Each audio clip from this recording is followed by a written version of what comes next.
esse vídeo para fazermos uma revisão dos conteúdos que serão cobrados na atividade de verificação da aprendizagem que teremos essa semana. E este vídeo aqui é sobre o conteúdo de História. Para você se situar melhor, os conteúdos que serão cobrados estão a partir da página 68 até a página 81 do seu livro didático, ou seja, os Estados Unidos, desde colônia até a Guerra da Secessão. Certo, gente? Então vamos lá. Os Estados Unidos da América começou a sua história como uma colônia da metrópole Inglaterra, assim como todos os outros países aqui do continente americano. Certo, gente? Então, nos Estados Unidos, teve aí o navio Mayflower, que foi o primeiro navio a chegar lá em 1620, com os pais peregrinos, assim como os americanos chamam aquelas primeiras pessoas que chegaram no território dos Estados Unidos. Pessoal, a administração desse território era feita pelos próprios colonos.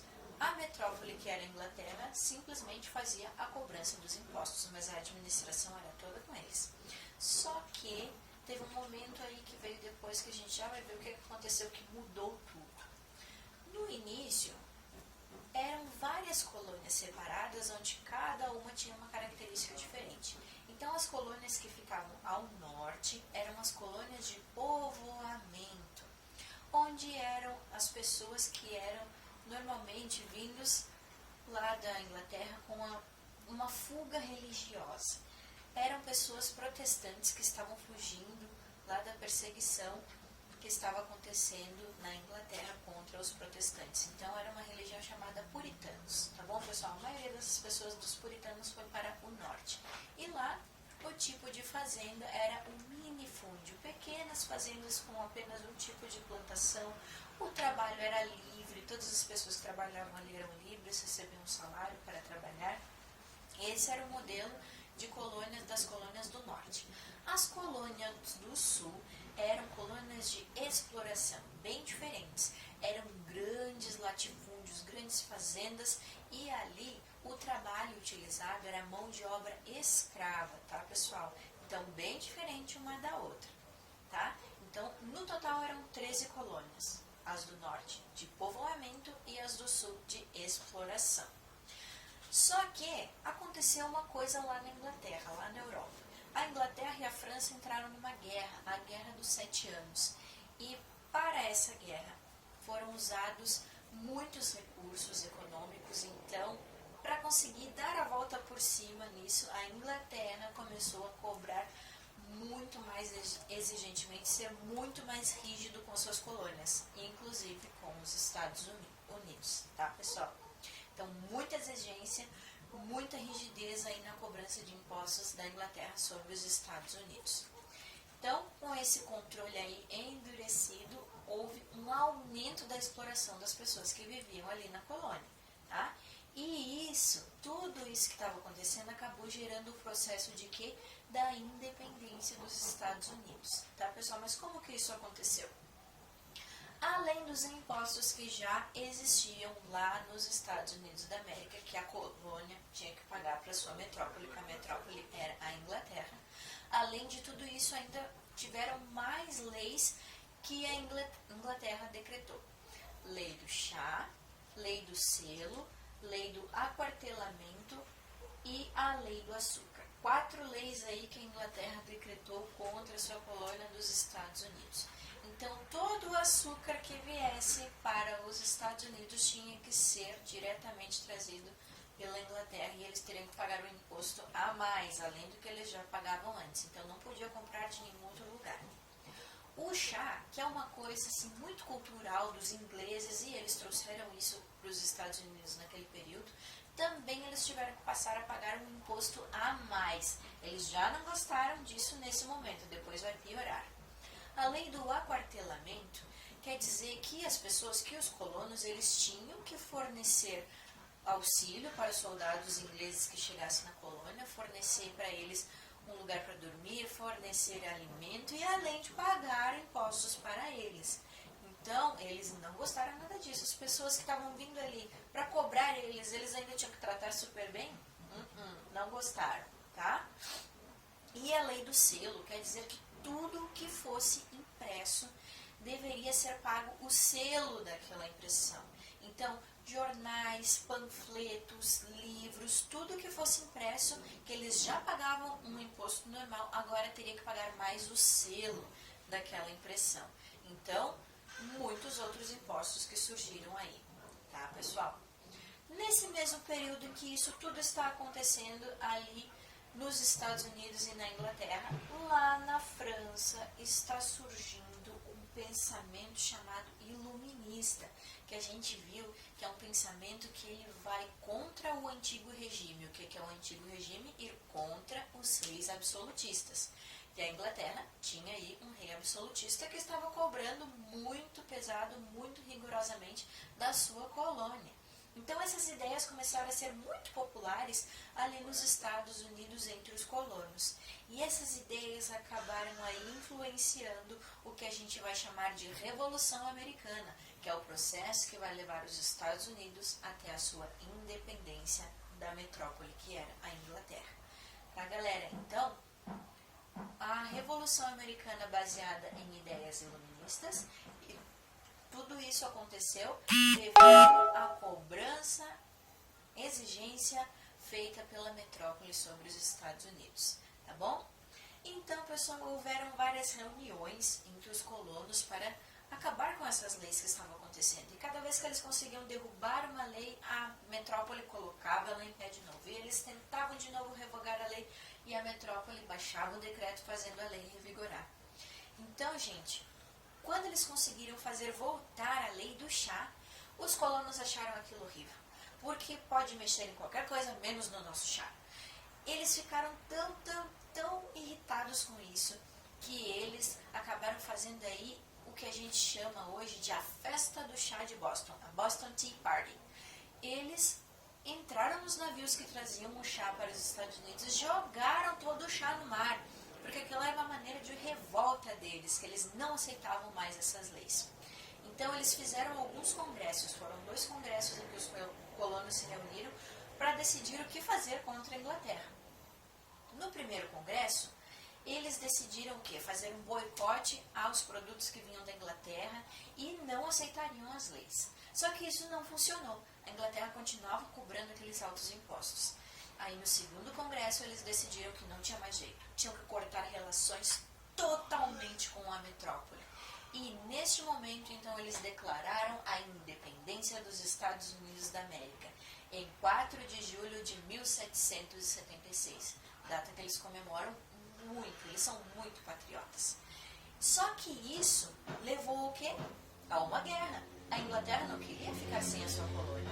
E essa guerra durou até 1781, onde a França começou a apoiar os Estados Unidos. Por quê? Porque a França tinha aquela rixa com a Inglaterra. E se os Estados Unidos estão contra a Inglaterra, a França foi ajudá-los. Isso vai acabar gerando aí mais pra frente uma revolução lá na França. Mas isso fica para o próximo capítulo. Então, pessoal, com a ajuda da França, os Estados Unidos da América vencem essa batalha, vencem essa guerra da Revolução e se tornam realmente independentes. Essa é a independência dos Estados Unidos da América. Mas, todavia, contudo, isso aí vai acabar gerando outras coisas depois que o país já é independente, que é o que nós vamos ver agora. Então, pessoal, como nós vimos no início, existiam aí as 13 colônias dos Estados Unidos, que ficavam ali na faixa leste, bem próximo ao Oceano Atlântico, tá? E, com a sua independência, os Estados Unidos não é mais 13 colônias, são 13 estados de um novo país. E esses 13 estados, eles querem que aumente seu território, eles querem uma expansão territorial. E eles começam, então, uma marcha de leste para oeste, então, do Oceano Atlântico em direção ao continente. E como que eles fazem isso, pessoal? A marcha para o oeste, eles baseiam isso numa doutrina chamada Destino Manifesto, onde tudo o que eles fizessem para angariar mais territórios era justificado porque eles acreditavam que Deus tinha inspirado os colonos para que eles levassem a civilização para os povos atrasados que viviam ao oeste. Quem eram esses povos? Os povos indígenas. os povos autóctones, os povos realmente americanos que viviam ali. Só que eles consideravam que aquele povo não era civilizado, que eles não tinham cultura, que eles não eram donos daquela terra. Então, Deus queria que eles levassem o progresso para o oeste, para esses povos. Mas isso aconteceu de uma maneira pacífica? Não. Como a gente viu, houve aí um genocídio indígena. O que foi então esse genocídio indígena, pessoal? Como os índios ficavam ali no território mais ao oeste, os colonos, os americanos, então, ou expulsavam eles das suas terras, ou quando eles não queriam sair, eles acabavam sendo mortos. E mortos de maneiras muito trágicas, muito horríveis. As mulheres acabavam sendo estupradas, eles matavam as crianças, matavam idosos, matavam todas as pessoas da tribo que se recusassem a sair do seu território. Isso é muito triste, porque de uma grande população indígena que existia nos Estados Unidos, houve uma baixa enorme até os dias de hoje. E ainda existe um racismo contra os povos indígenas nos Estados Unidos. Ainda existem pessoas que acham que eles são inferiores. Isso é muito triste e não aconteceu só nos Estados Unidos, pessoal. Aconteceu em todo o continente americano. Além da questão do genocídio indígena, para conseguir um maior território, os Estados Unidos então fez outro tipo de expansão territorial, onde por 4 maneiras eles conseguiam aumentar o seu território, que era a guerra, a expropriação de terras, a compra e a diplomacia. Mas como que isso aconteceu? Para que as pessoas fossem lá para o oeste, o governo tinha que dar algum incentivo para que isso acontecesse, né? Então, foram construídas ferrovias nesse período para que fosse mais fácil o transporte para o oeste. Teve também a descoberta do ouro na Califórnia, então isso fez com que muitas pessoas quisessem ir para lá. Só que como o território se tornou muito extenso, o governo precisava de pessoas para irem para lá trabalhar, então também houve um incentivo à imigração. E como é que esse território ficou tão grande assim? Muitos territórios o governo dos Estados Unidos acabou comprando de outros países que eram detentores do território, como Espanha, França, Inglaterra. Outra maneira também, a expropriação é aquilo que houve com os índios. Eles não consideravam que os índios fossem os reais donos daquela terra. Eles simplesmente tomavam para si. Isso é chamado de expropriação. O dono real é deixado de lado, tá, pessoal? A compra, a gente já falou, a guerra era quando eles entravam em guerra com outro país que fosse o dono daquele território, como aconteceu com vários territórios que antes pertenciam à Espanha, que é a parte que ali a gente tem, que hoje são os estados do Novo México, Califórnia, que pertenciam então ao território que seria do país mexicano, que pertencia na época à Espanha. Então teve uma guerra por esses territórios aí. Também teve a compra ali de localidades da Espanha, da Inglaterra e da França, e o território do Alasca, que foi o último comprado, foi comprado da Rússia. Pertencia à Rússia aquele território, tá, pessoal? E a diplomacia eram acordos feitos com esses outros impérios, com esses outros países, para que aquele local, aquele território, pertencesse então aos Estados Unidos. Então, de 13 pequenas colônias, houve uma expansão para mais de 50 estados americanos, tá, pessoal?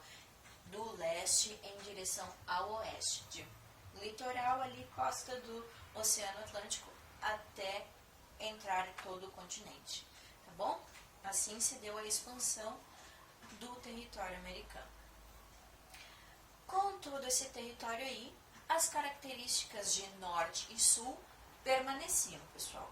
E, conforme veio a independência, eles começaram a escolher os seus próprios governantes. E nos Estados Unidos, então, existe até hoje 2 partidos políticos, os democratas e os republicanos. Os republicanos eram o partido que representavam os interesses dos estados do norte, aqueles estados onde o trabalho era livre, que era o minifúndio, aquelas colônias de povoamento, tá, pessoal? E os democratas, o Partido Democrata, defendiam os interesses dos estados do sul, que era a continuação do trabalho escravo, aquelas grandes fazendas, tá? E com isso, cada presidente eleito, o partido que ele era eleito defendia aí os interesses do norte ou do sul. Só que a maioria dos presidentes eleitos eram sempre do partido dos democratas, que sempre defendiam os interesses do sul. Até que chegou um momento em que um grande presidente, que muitos de vocês sabem o nome, o senhor Abraham Lincoln, foi eleito e ele era do Partido Republicano. E ele passou então a defender aí os ideais do norte. Ele começou a defender a abolição da escravidão nos Estados Unidos da América. E o sul não ficou nada contente com isso, não queriam saber disso. Abraham Lincoln então fez aí 2 leis que fizeram com que o povo do sul dissesse: agora não dá mais pra gente. Foi o Acordo do Mississippi e o Compromisso Clay. O Acordo do Mississippi era para que todos os estados do norte aceitassem a abolição da escravidão. E assim foi feito. E o Compromisso Clay era para que os estados do sul começassem a considerar que eles também deveriam abolir a escravidão, que eles também deveriam libertar ali os seus escravos e ter trabalho livre. Só que para o sul era muito mais vantajoso, muito mais lucrativo que continuasse o trabalho escravo. Não era necessário pagar por aquele serviço, né? Então o lucro era muito maior. Só que com isso estava travando aí o que o norte gostaria de ter, que era a industrialização, com o trabalho livre. Com essas leis, então, que o presidente Abraham Lincoln estava fazendo, o sul não aceitou, não quis fazer parte disso e resolveu então que iria se separar dos estados do norte, que seriam países diferentes, que existiria o país do norte e o país do sul. Porém, os estados do norte não aceitaram essa separação. Eles não queriam essa separação, porque no sul a agricultura era muito forte e eles precisavam da economia da agricultura do sul. Então, o sul queria se separar e o norte não queria essa separação. E acabou acontecendo então uma guerra, a Guerra da Secessão. Essa palavra secessão vem justamente da palavra separação, divisão. Eles queriam dividir a nação, porém o norte não gostaria disso. Então, teve uma grande guerra aí que aconteceu entre os estados do norte e os estados do sul, e isso acabou gerando depois, como uma consequência, quando a guerra acabou, uma consequência de um forte racismo contra as pessoas que são descendentes de africanos lá nos Estados Unidos. Mas por que isso aconteceu?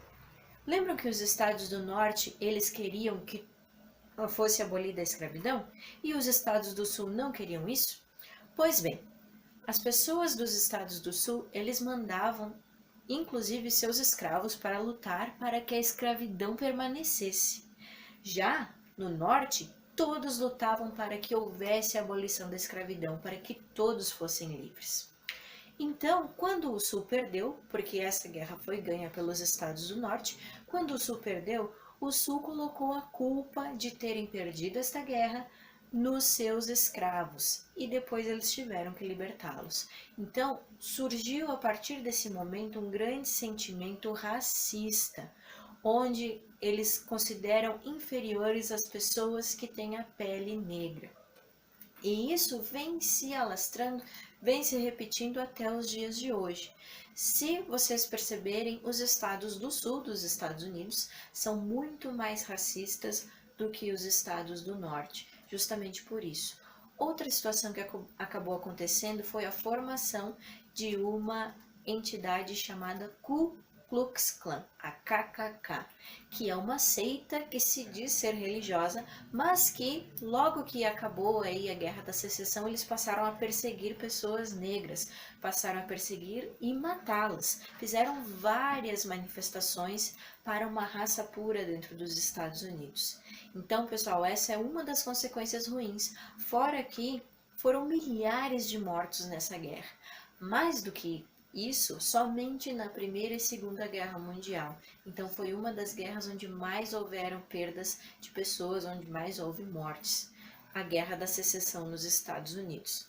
Porém, a consequência boa foi que os Estados Unidos da América permaneceu unido como um único país e uniram as forças da industrialização no norte e da agricultura no sul. E hoje, isso faz com que os Estados Unidos da América seja um dos maiores países colocados em ranking de economia.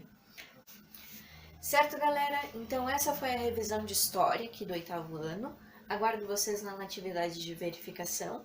E lembrem, se tiverem alguma dúvida, precisarem perguntar alguma coisa, é só falar comigo. Estou aí nos grupos de vocês da turma, é só perguntar. Fiquem tranquilos para fazer a atividade, vocês vão poder usar o seu material, suas anotações, então tudo calmo, tudo tranquilo. E eu estou aí sempre para ajudar vocês. Até mais!